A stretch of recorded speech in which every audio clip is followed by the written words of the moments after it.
What time is it? It's UFO time. Take me to your leader.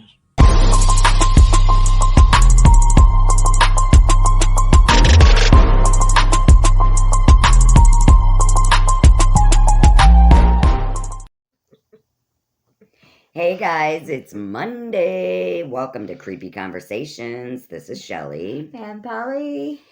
And Boomer. Sleeping on the floor. We hope you've had a great week, and let's just get into it.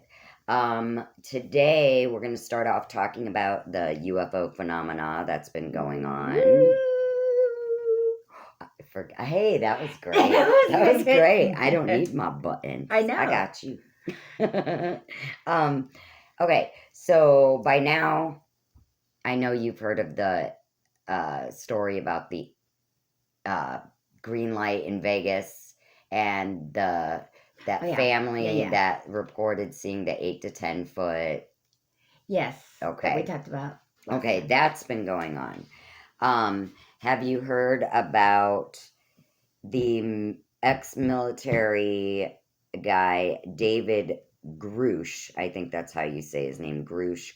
It's Grusch. He's the guy that's been all over the news saying that there's evidence that we have you seen him all over the news? Like, he's been interviewed everywhere. Mm-hmm. So, okay, yes. So you know who I'm talking about. Yes. Okay. Well, this is from Boston University Today, BUtoday. This was written by Rich Barlow on June 22nd, 2023. So, and this is about that situation. What? That is current. That's very current. Okay, so David Grusch alleges a deep state cover-up of a retrieved extraterrestrial craft and corpses of their pilots. That's what he is alleging, okay? Grusch is a respected former intelligence officer who had occasion to work with the Pentagon's All-Domain Anomaly Resolution Office, or AARO, and he was charged with identifying unidentified objects near military assets. Grusch gave 11 hours of classified testimony to congressional investigators. His defenders believe that he is holding back more details. That's to be expected because as much information would be classified so that it would be illegal to release specifics. So that's why he's probably holding some back, because it's illegal, I guess, to release all these specifics. Yeah, I mean, if you're whistleblowing, then what's the who difference cares? now? Yeah, I don't get that either. It says they also argue that he handed over the classified details that he knows to the Inspector General and Congress, and they point out that it would be a crime to lie to either one. So he's taking quite a risk, you know. I mean, he could spend the rest of his life in prison. Is he the one that they said that he has never seen it, but he's talked to the people that have seen it? He's talked to multiple. And he's the one that they said, now, were there bodies? And he said, well, I won't say yes, but I will say wherever there's a crash, usually there are pilots. Yes. Yeah. Okay, he's that one. He's the one. Yeah. Okay, so Boston University today interviewed a man named Joshua Smeater, and he is a College of Engineering professor of electrical and computer engineering, so he knows a lot about stuff. Okay, so they wanted no dummy. Right. So Boston University asks of Joshua Smeater, do you know or know of David Grusch? What's your take, provisional or otherwise, on the legitimacy of his claims and his motives for going public? And this is what that Joshua Smeater had to say. He says, I do not know David Grusch, but I am well aware of the story. It would be inappropriate for me to speculate on his motives, but one can state objectively that his claims are 2 steps removed from being earth-shattering.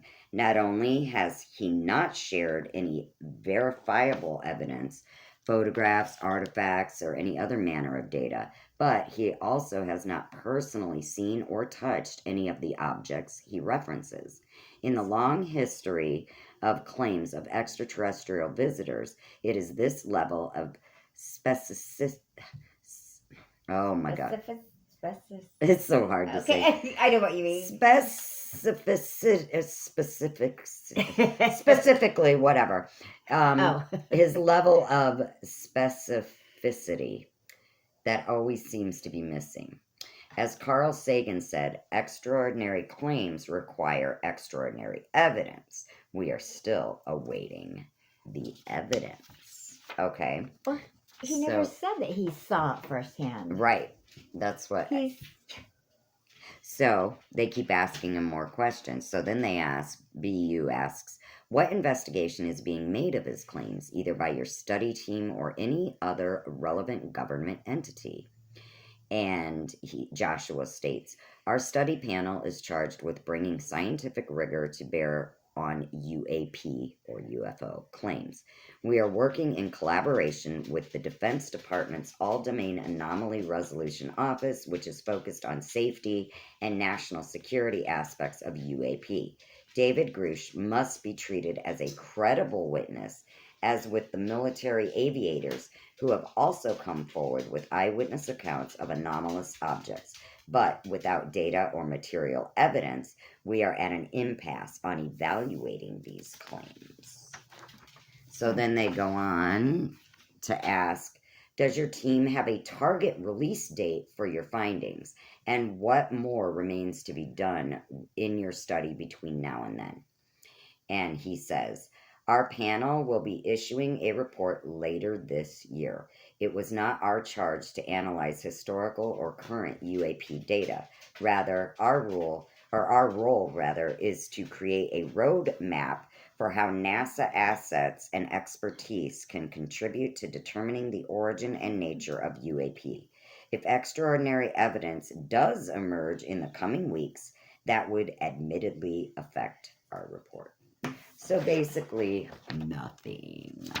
So that was the newest interview with that guy, and he thinks basically, show me, you know. Well, and that's what everybody's saying, show me the evidence, you know.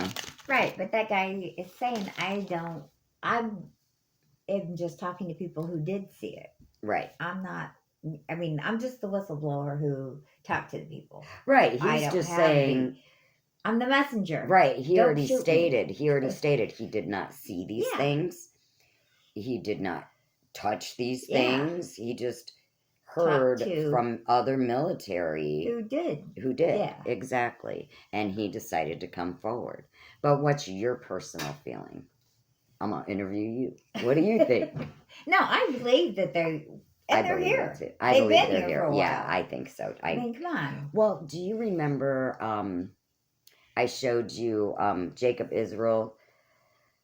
I forget what video it was of Jacob Israel's, but there was this photo released of it was at the Pentagon or something, you know, it was like a huge long table.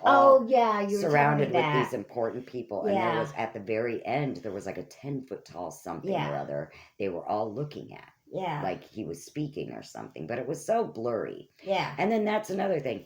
You get all this perfect, you could see in space perfect, but you can't get a good picture of what that was. Exactly. Yeah. So, I don't know. It's hard. Yeah.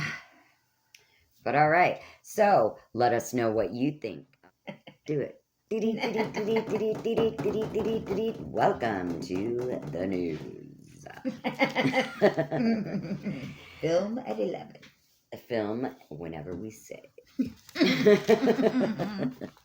All right, welcome to the June news.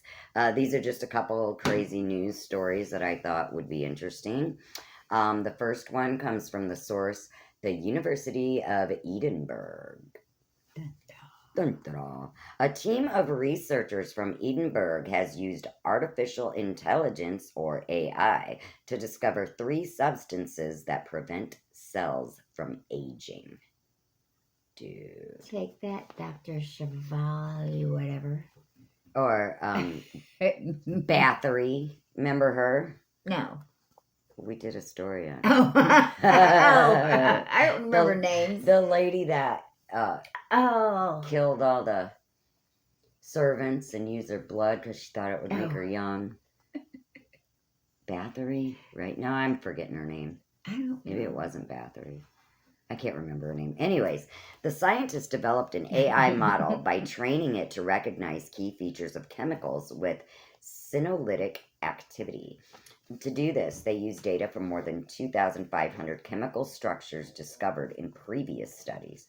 The algorithms then screened over 4,000 substances, identifying 21 potential drug candidates for experimental testing. Laboratory tests on human cells showed that 3 chemicals called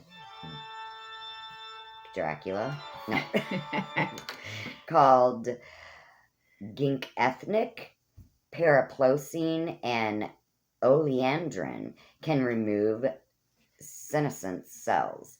Doing so, they do not damage healthy tissue, unlike other senolytic drugs. According to scientists, all 3 substances are natural products, so they're all natural. They're found in traditional medicinal plants. The team also found that oleandrin was much more effective than the best known senolytic drug of its kind. The researchers said their approach was hundreds of times cheaper than standard screening methods. The substances found may help treat such ailments as cancer, Alzheimer's disease, and impaired vision and mobility. Ooh. So that's I just thought that was kind of interesting. Yeah. All right. Have you ever wanted to live in Ireland? Yes. I have. This comes from the source CNNtravel. New opportunities are afoot for those dreaming of fixing up a rural ideal far from the chaos of modern life. Check this out. I want to go. Ireland has just announced a scheme to revitalize more than 20 of the idyllic islands that lie off its western seaboard, including Innismore, as well as 10 Irish-speaking Gaeltacht islands. Increased grants of up to nearly $92,000 will soon be offered to people willing to refurbish vacant or derelict homes and then live in them. Would-be islanders should be aware that while there are no restrictions on who can buy the property in Ireland, owning a place doesn't guarantee the right to live there. I thought they just said I do too, but refurbishing I and guess live it there. doesn't guarantee that you can live there. I guess they can kick you out. I don't know.